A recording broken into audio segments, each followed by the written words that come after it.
الحمد لله رب العالمين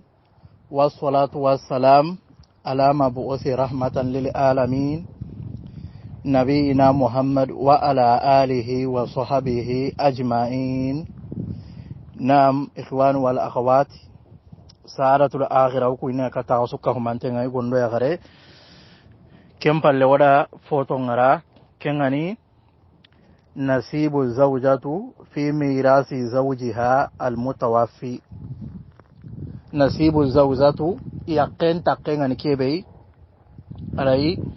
وغدا هو خنا بورا كينين تقي يقين كين لينكي غالي يغارين تقين عن كيبي في ميراث زوجها إكينا خيندي المتوفي كينا كيبي غفاتي إيغو غنا فاتي ني يغارون تغو يغارين باني walla yagaru hilli walla kemberenga yagaru sikki walla yagaru nagati igan kawana haqqe be kita naburendi kemberengo warni kenya koni yagaren kaga na fati ni kina to kinengan kawana haqqe be kita ora ken koni lenki igo nyam fati na yagarun to anya yagarin bani aiba anya yagaru hilli aiba anya yagaru sikki aiba nanaga warama yagaru nagati kemberenga agana kunya togi halaga fati isu aka cenga ananya mahowara afati enkane kembre amma gana hari ya garenya wara idan kane kata idan bicati mai go ke fati ya gare ke waro na akhendi gella gana wallenga manya me honi ko walli hana walla walli hillandi kwara ya garengara ware ta hana agara wara ya gare ke ta unu kaso sikki na lada nu sikki ngari kun ore kulun kaso sikki gati mene ego kusanta fati ya gare ke waro na akhendi bori anaka cenye kace makuti pew walla walli hillandinya amma ganai walli sikkandinya ganai ada wara walli sikkandinga adanya ada wara tahana tahilla tasika kennanya mantenya yeta hari idanga matimme igo ngana fati ya gare kentar na ge bori ya gunka cenkuti bakire mena kaketa walla gatira haramu maliki mazhabu angana tanda ya gare paramu ikumma ga kenja tene wallu sikiyai anta daga nanna ya giketa mai gota na gana yari ya kusa hante ken gana wara ana daga anke nyigu hanada anna yari hadi walla hara ndanya haramen kalmanye walla anda wara wallun cikitimme anta daga nanda kita annan tanga sagandini mai gota nanda yari ya kusa hante ananya ga magge madina tikenna yari anda honne yana wara kempe kembirenga awayagu unka cenga kutiniti wallun cikiya kengana nya khentanya na igondo ya garende menaga. Naam agana sasa igo mfati na yagarun to kacenga na utubane manakato amma karagandi ngana yadi kentar no khendi yagarin karagandi sari anta kenja tene kemre sasa walla tumbari yagare ngana maka sari an tumbari yagare ken kantarno bori kenyi mekani na burenye kahini na burunga izan sasa igo gana fati ni yakento kembre nga takenya na kanga kenya tin nasibu zawjatu yaqin takenga fi mirasi zawjiha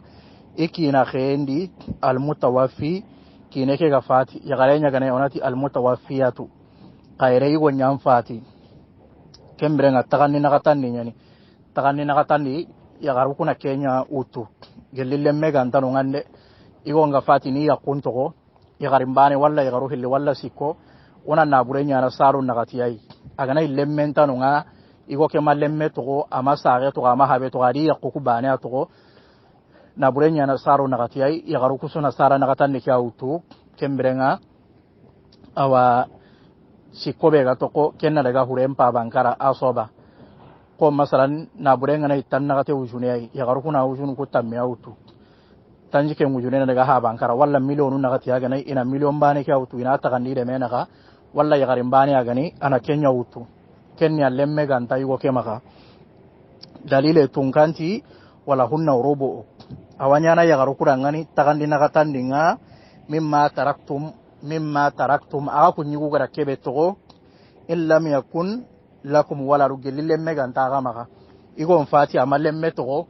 amalemme remme to ya garuku bana amima to ami haba to gara ya garuku bana to lemme sunta maka sasa na burenya na nakatwai wala hunna urubu tagandi nagatandi kanya na yagaru kudangani mimma gelli honga taraktum kinanu ngara kentoko illam yakun lakum waladu gelli lemme ganta kinanu kumaga kembere ngaina kenya utu yagarunna kenya utu yagarimbane anda na kenya utu yagaru hilli yagaru siki kembere nga depana komi keni misali ndenye kembere nga amma gana fati wakati bena yagaru siki atoko walla nagato walla hillo kembere ogana tagandina gan kawa tagandina mo gombe ken kawano ngani keni misali ndenye ogana ti suna tagandina katani nyautu agana yagarunna kati agana isasa kembere nga awa ondati masala na burenga na itanna kate ujune nanti na ujunu ntamme utu kembere suna kenta kan kella anta takan ko wakatu nde nyana na burekere mena ga kembere nga wana katu in ko lompa kenga kembere nga awa hohora ga bane kitana mo gombe anyana kem mo wadi masala sasa ya garunga nei hillo sasa ya garu hilli aga nei woti na takan na katani nyautu sasa yusoro hilli kembere awa inda takan na katani mutu kella ga takan ni de mena ga wana ille na buren katta yawa sewi nagato wana kato hillo na burella silini mani me hillo wana kati in kollon pakkenga wana nagato kato hilloi nagato gananya hilloi sasa mani me kenga segu saro segi ho na sara bane utu kembrenga saro ntumi bega to ko kenan ga huren pa bankare anyana kemmo gwadi walla ganani isoro nagati aga nay sasa aga nay sasa isoro nagati aga nay sasa awa wati na urubu nyautu tagani nagatandi ogana na burenya masala tan nagate ujune nantina ujunu tammi bagay kenya ni tagani nagatandi na ken tagani ya garun nagati le menaga iran tanyerno sasa ona na bureke katu in kollo ku jata yisoro nagati yani ona nagato katu nagatoi sasa nagato ta quranu nagati kembre ata quranu hilli kenni segu amen ta quranu hilli kenni segu sasa na burenga nyana tamudo tummu sasa ho na sada bane utu kendi ya garu ku nagati kembra ku tento ko mane mei awa saro tamle hillo kembre nga kenna daga huren pa bankara sasa ho na sada bane utu masala ogana katu nagatoi anyana awa tammu are tummu saro tamle tummu angana nagato bugu tummu sasa ku tento ko mane mei hillo kembre nga kenna daga huren pa bankara anyana kemu ga sere bane khandai kenne nyani ana tagani na katani nyautu tanyame amma igana gabo gati su wanya na kemo go gadi kembrenga tunganti wala hunna rubu tagani na katani nganya na ya garu kudangani mimma traktum gelli gungara hibe to illa yakun lakum waladu gelille meganti maka gelille meganta yugo kumaka qatika mo fayin kana lakum waladu gelille mengana yi maka igo ke fati nire mun to fala hunna sumunu tagandi segundi nyanyana ya garunda kembre tagandi segundi kenyane nyana ya garunda lemme ngana ino ba neta anyalle nyagare nyeba anyalle nyugo nyeba ya garunta tagani na katanu nguture ire gana stare segundi nge wana na bure nyana saro segi ina sara segundi ngutu saro nyeri bega toko kenna daga hulempa bankara isro hiliani isro sikyani abani ani ba isro nagatiani ina sara segundi kyautu masala na bure ngana tanchege ujune ya garu kuna ujunun tamiyautu tanyere ujune kenna daga hulempa bankar afwan kenna lemmen na kengutu lemmen kenga no tanya lenyi gonyeba walla nya lenyi gare nyai masalan sasa serega na fati nire nyi gonto adi yakke na burenya na saro segi ai na burenga nanya segui kembre yakkenna sara segundi ngutu masala tanchege ujune yakke kena ujunun tammeutu manimen to ko tanyere ujune lenyi go kena kungutu lenyi go na kengutu walla kismari go nyaga na kengutu ko lenyi go kenya ni kismari go amma lenya gare lenyi go kuntaro no hen wala kenkuni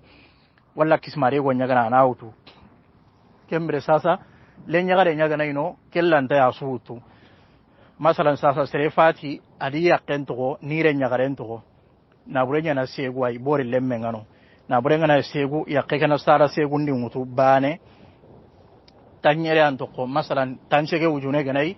walla milionu segi ganai sasa yakke kana milio segu ndi ngutu milionu kunyeri lenyagare lanta kungutu lenyagare mbane nisfungu menyani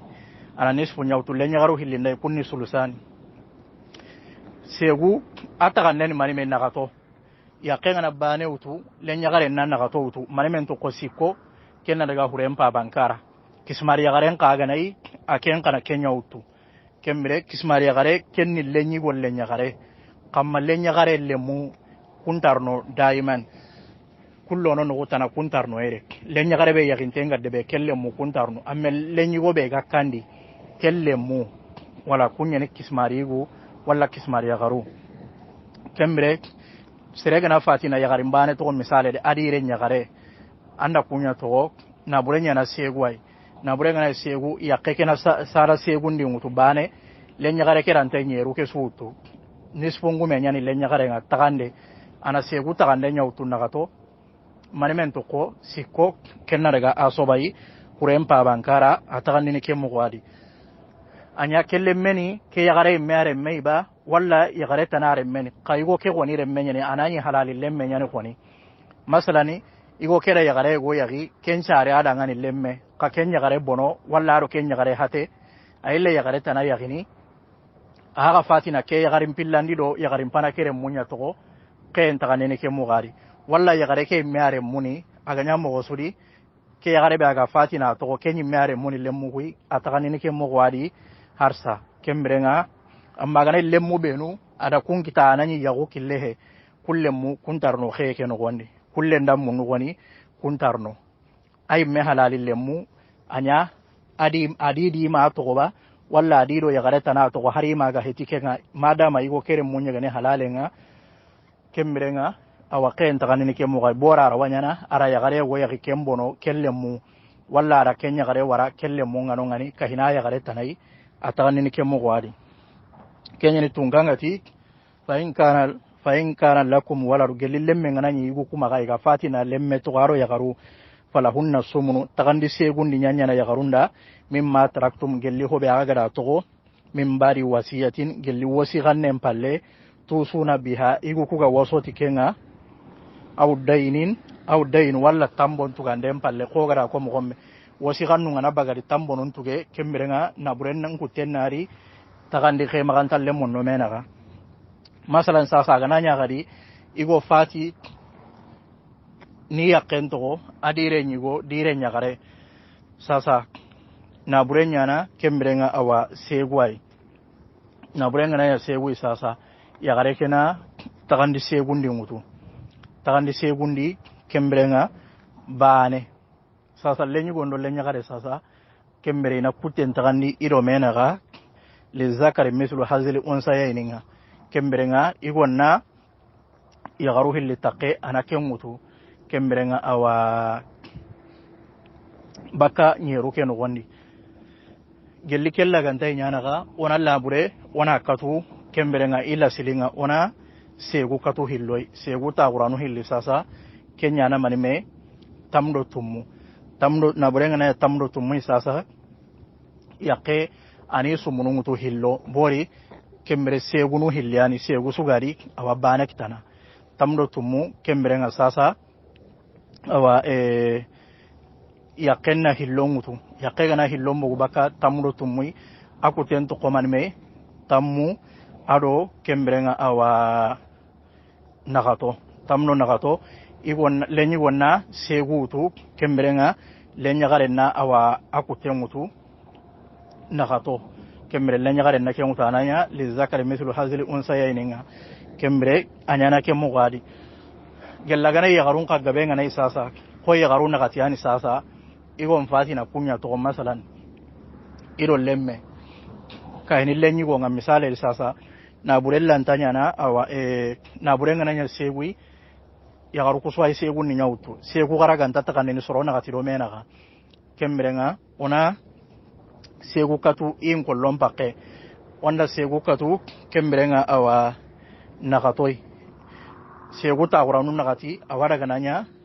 kembrenga awa tanjikero hillo kembrenga ho hona bane utu kembrenga awa yagaru kudi kutebe ga to ko lenyi wonna ke mutu lenya gare nyaga nay aranta sautu ana tagande nyautu tagandi bane kenna daga hurempa bankara asoba atagandi ni ke mugwadi walla ganani yagaru ngane soro sikki gai yagaru soro sikki go fatina kunya to are lenyi go masalan